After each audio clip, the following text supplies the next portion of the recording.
El hijo trastornado de mi vecina le quitó la vida a mi perro. Presenté cargos para obtener justicia, pero su madre comenzó a mentir sobre mí, a fabricar pruebas, e incluso intentó incendiar mi casa. El hijo de mi vecina, Martín, de 23 años, era una pesadilla como vecino. Me di cuenta de inmediato, desde el primer día. Llamó a mi puerta con una máscara puesta y, cuando abrí, sacó un cuchillo. Entró a mi casa, sacó una cuerda y ató mis manos detrás de la espalda. Solo entonces se quitó la máscara y me dijo que era una broma. En las semanas siguientes, arrancó las flores de mi jardín porque eran demasiado bonitas, rayó mi auto después de que le reclamé por lo del jardín, e incluso apoyó una escalera contra mi casa para colarse por la ventana mientras yo me estaba bañando. Un mes después, estaba paseando a mi cachorro, un Jack Russell de 5 meses llamado Max, cuando Martín salió con una expresión violenta en el rostro. No sé por qué estaba tan enojado, pero me agarró del brazo con fuerza y empezó a gritarme. Max me defendió mordiéndole la pierna.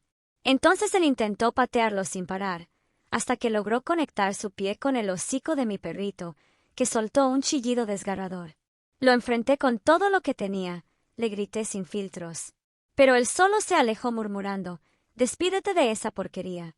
Esa noche me desperté y noté que Max no estaba en mi cama.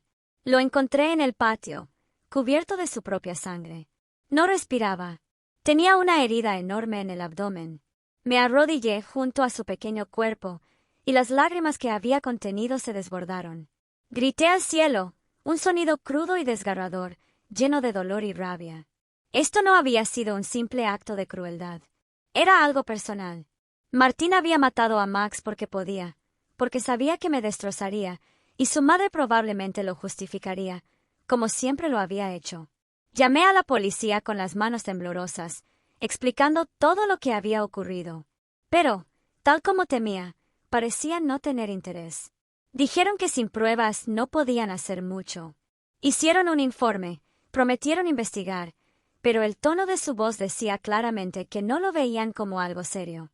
Yo estaba devastada. Max no era solo una mascota. Era mi compañero. Era familia. Y Martín me lo había arrebatado sin enfrentar ninguna consecuencia. En los días siguientes, el comportamiento de Martín empeoró. Apenas podía salir de mi casa sin verlo parado en su porche, con esa sonrisa burlona y amenazante. Sabía que la policía no haría nada, y eso lo envalentonaba. Cada mirada suya, cada gesto, era una forma de recordarme que podía hacer lo que quisiera y que yo no podía detenerlo. Intenté mantenerme al margen, esperando que si lo ignoraba perdería interés. Pero no lo hizo. Una noche regresé a casa y encontré mi jardín destruido de nuevo. Las flores que había vuelto a plantar con tanto esfuerzo estaban arrancadas, sus tallos rotos y esparcidos por todo el césped. Me hervía la sangre, pero ¿qué podía hacer?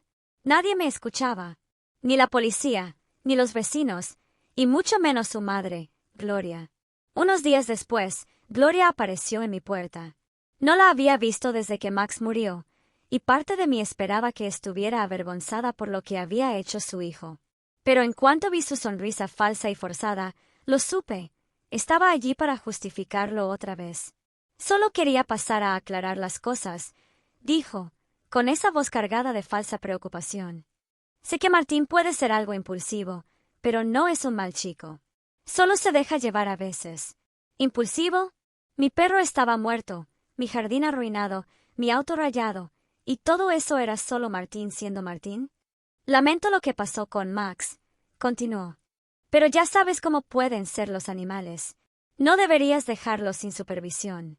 Me quedé boquiabierta. ¿Me estaba culpando a mí? Tu hijo mató a mi perro, le dije, con voz fría y firme. Y si no haces algo al respecto, esto solo va a empeorar. La sonrisa de Gloria se desdibujó por un segundo, pero rápidamente volvió a fingir su serenidad. Martín no quiso que las cosas se salieran de control. Solo tiene mal carácter. Pero es un buen muchacho, en el fondo. Creo que ustedes simplemente empezaron con el pie izquierdo. ¿El pie izquierdo? Quería gritarle.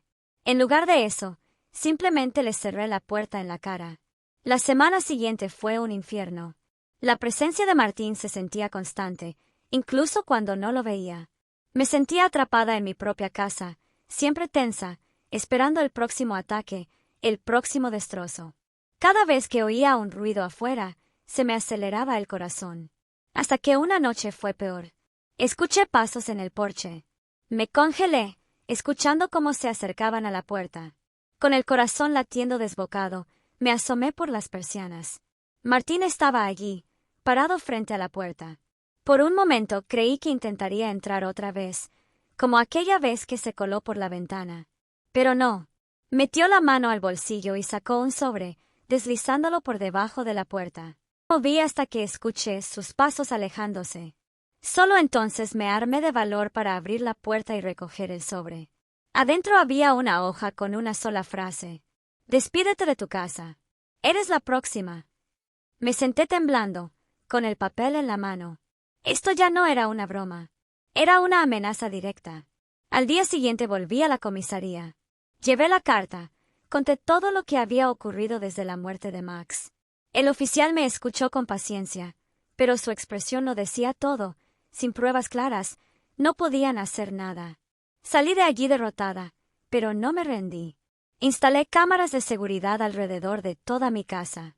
Empecé a llevar un registro detallado de cada incidente, cada amenaza, cada acto de vandalismo. Iba a reunir pruebas. Cueste lo que cueste.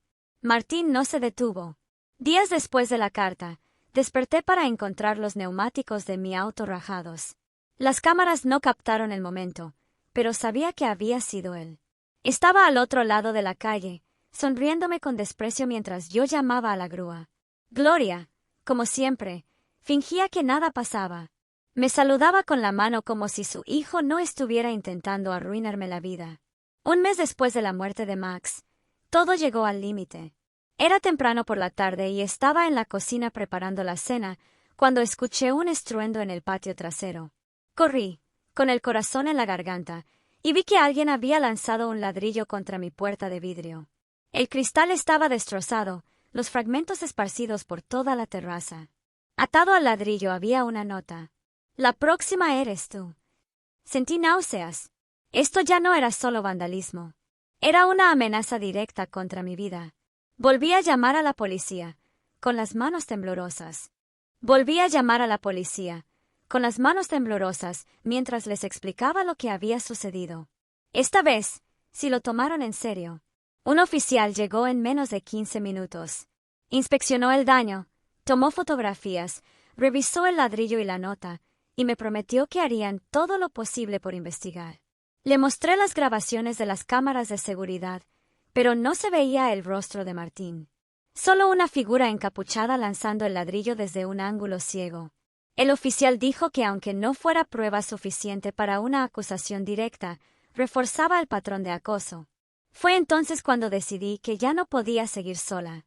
Llamé a mi hermana mayor, Camila, y le conté todo.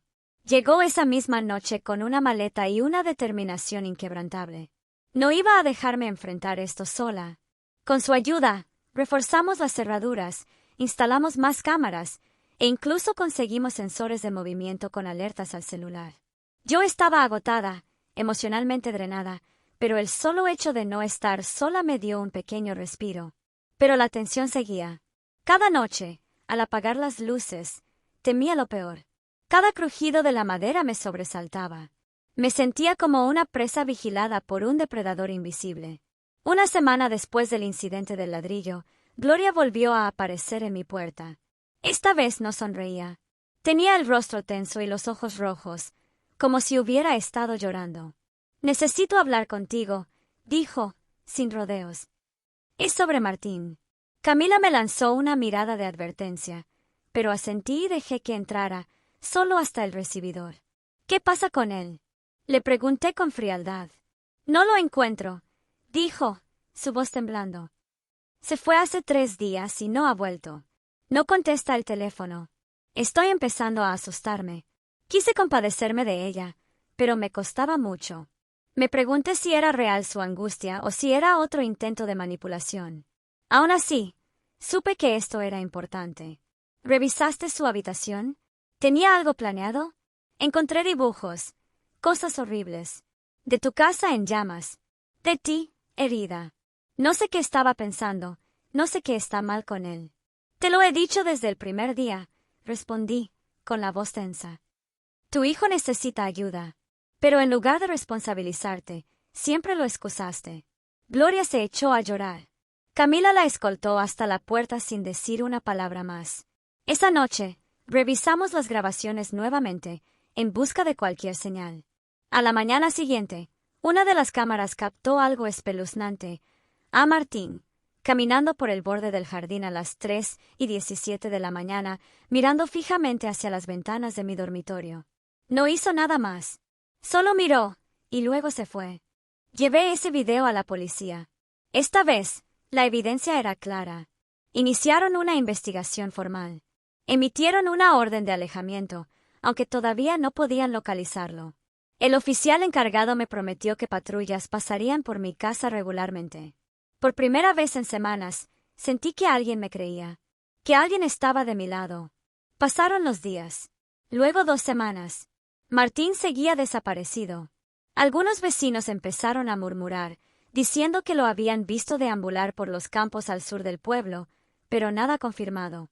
Una tarde, Camila y yo estábamos tomando café en la cocina cuando escuchamos un golpe seco contra la puerta delantera. Nos miramos sin hablar y corrimos a la entrada. En el suelo había una caja de cartón. Dentro, encontramos un peluche, idéntico al que Max solía tener. Estaba cubierto de lo que parecía pintura roja, y una nota arrugada decía: «Te creíste a salvo». Me desplomé en el suelo. No podía más. Camila llamó a la policía, gritando, mientras yo trataba de respirar. Esa noche no dormimos, y al día siguiente tomé una decisión que me costó horrores. Puse mi casa en venta. No iba a dejar que él ganara, pero tampoco iba a vivir con miedo cada segundo del día. No podía seguir así. Un mes después, me mudé a otra ciudad, a varios kilómetros de distancia. Nunca más volví a ver a Martín ni a Gloria. Escuché rumores de que él había sido internado en una clínica psiquiátrica, pero no lo confirmé. Lo que sí sé es que aún hoy, años después, duermo con un bate junto a mi cama. Las cámaras siguen activas, y cada vez que escucho un ruido en medio de la noche, mi cuerpo reacciona como si volviera a estar allí, atrapada con un vecino que convirtió mi vida en una pesadilla. Nunca obtuve justicia real por lo que le hizo a Max, pero al menos sobreviví. Y eso, en sí mismo, ya fue una victoria.